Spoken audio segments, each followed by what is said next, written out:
Imagine waking up every day in a country where your very identity is a threat, where your faith is used against you, where you're treated as an outsider in your own home. For millions of Muslims around the world, this is their reality. But why is this happening? Why are Muslims facing persecution in so many parts of the world? In today's video, we'll explore the countries where Muslims are facing the most intense discrimination. We'll dive deep into the reasons behind the rise of Islamophobia and hear the personal stories of those who are living through it. And most importantly, we'll ask, what can we do about it? Stay tuned, because this is an important conversation we need to have. Before we jump into the countries that have the most anti-Muslim sentiment, let's first understand what Islamophobia really is. Simply put, Islamophobia is the irrational fear, hatred, or prejudice against Muslims and their religion. It can manifest in many ways: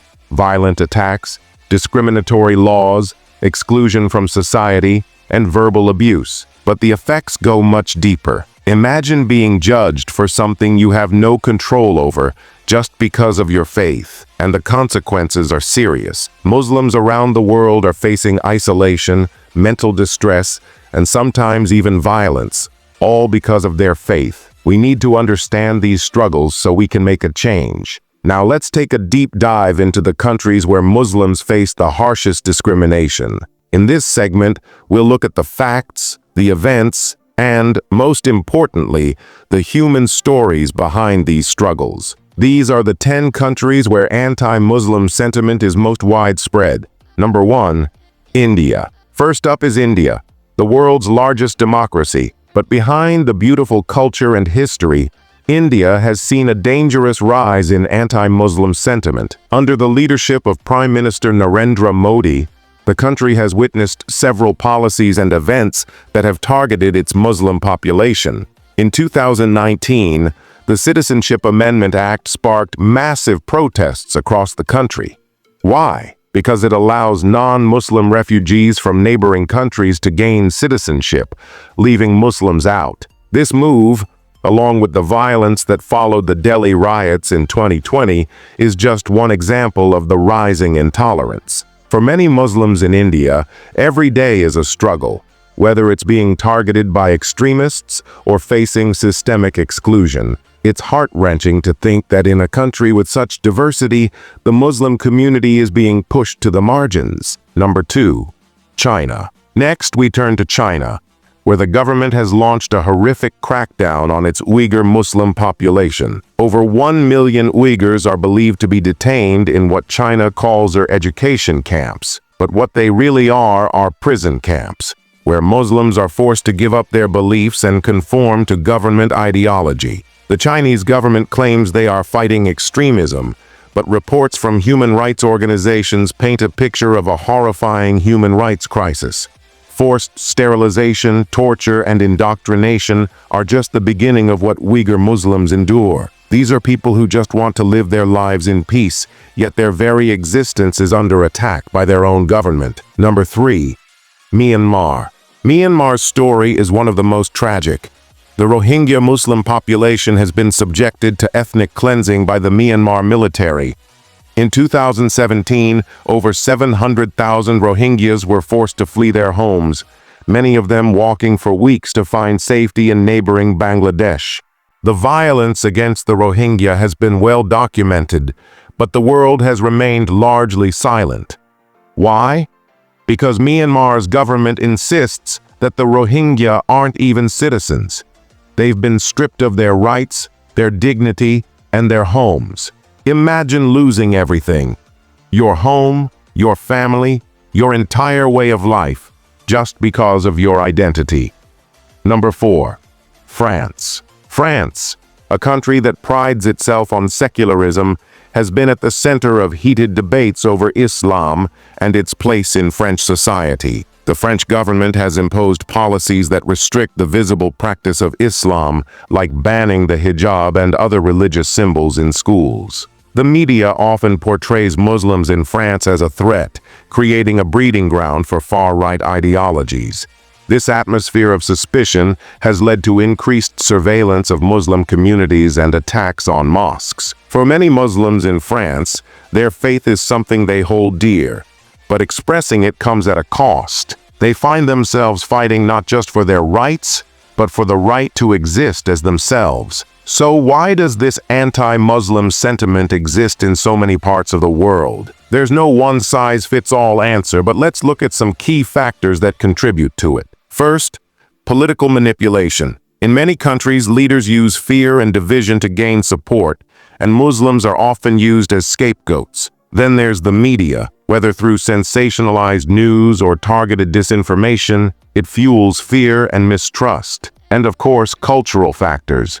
Misinformation and stereotypes that are passed down through generations. But the most dangerous part of this is how it creates an us versus them mentality, leading to real-world consequences: violence, exclusion, and dehumanization.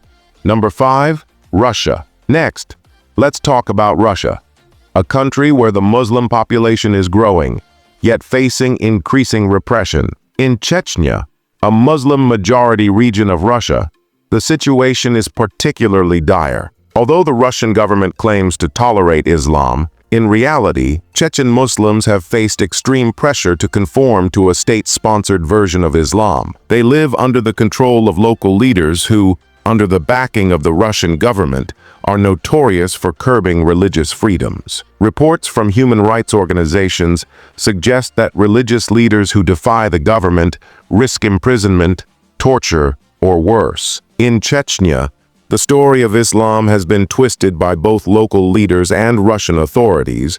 What is supposed to be a peaceful faith has been co-opted as a tool for power. Muslims in Russia face constant surveillance, restriction of their practices, and fear for their lives. All of this is done under the guise of security, but it's ultimately the security of the government at the cost of the lives of ordinary Muslims. Number 6, Sri Lanka. In Sri Lanka, a country known for its religious diversity, Muslims are being increasingly targeted by nationalist groups and even the state. In 2019, the Easter bombings, carried out by a Muslim extremist group, were used by some groups to paint all Muslims as extremists. This led to widespread violence, including attacks on mosques, businesses, and Muslim families. While the actions of the extremist group cannot be justified, the hatred that followed, directed at the Muslim community as a whole, is not only unjust, but is fueling a cycle of hatred that harms everyone. Muslims in Sri Lanka now live under a growing atmosphere of suspicion and fear. Number 7, United States. The United States, home of the free, or so we think. But for millions of Muslims, the story is very different. Post-September 11th, Islamophobia exploded in the United States. The fear, the media narratives, the political rhetoric, all combined to create an environment where Muslims were seen as the enemy. While many people strive to live peacefully, the reality for Muslims in America is shaped by prejudice, hate crimes, and systemic discrimination. Muslims are often singled out at airports, their names flagged by authorities, their communities under constant surveillance. They're treated as second-class citizens, regardless of how long they've lived in the U.S. or how much they contribute to society. And this has only gotten worse with political leaders stoking fears and hatred for votes. Number 8, Israel. Israel is another country where Muslims face intense discrimination, especially Palestinians who live under occupation. Palestinian Muslims, who make up a significant portion of the population in the occupied territories, face constant repression from the Israeli government. Whether it's through forced displacement, restrictions on movement, or the destruction of homes and businesses, Palestinians are often caught in the crossfire of a political conflict that strips away their dignity and rights. The impact is devastating. Children are being raised in refugee camps, families torn apart, lives destroyed by a never-ending cycle of violence. For Palestinian Muslims, this isn't just a political issue, it's a daily fight for survival.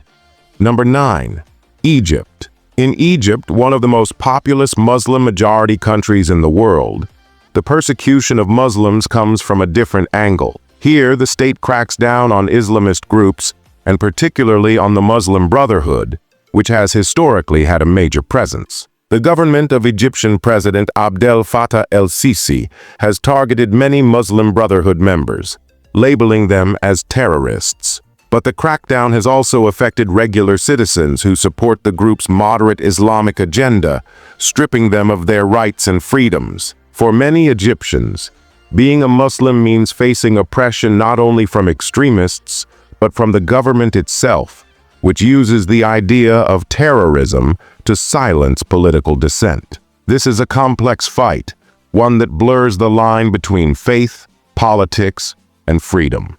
Number 10. Belgium. Lastly, Belgium, where rising far-right movements and government policies have made life harder for Muslims. Belgium has seen a disturbing rise in anti-Muslim rhetoric, with right-wing parties gaining power by targeting Muslim communities. Policies banning Islamic symbols and restrictions on mosque construction have only made things worse. Belgium's growing Islamophobic climate is fueled by fear of the other. Muslims, particularly those of North African descent, are often scapegoated for economic and social problems, leading to deepening divides in Belgian society. Now that we've explored the most anti-Muslim countries, let's dive into the root causes of this issue. What's fueling this hatred? Why are Muslims across the globe facing such intense discrimination? Islamophobia doesn't happen in a vacuum. It's a product of fear, misinformation, and political manipulation.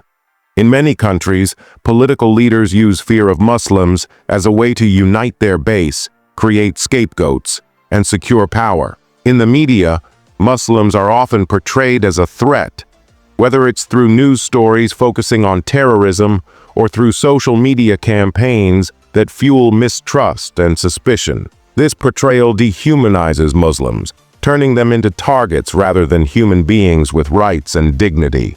And then there's the role of cultural factors, misunderstandings, stereotypes, and fear that are passed down through generations.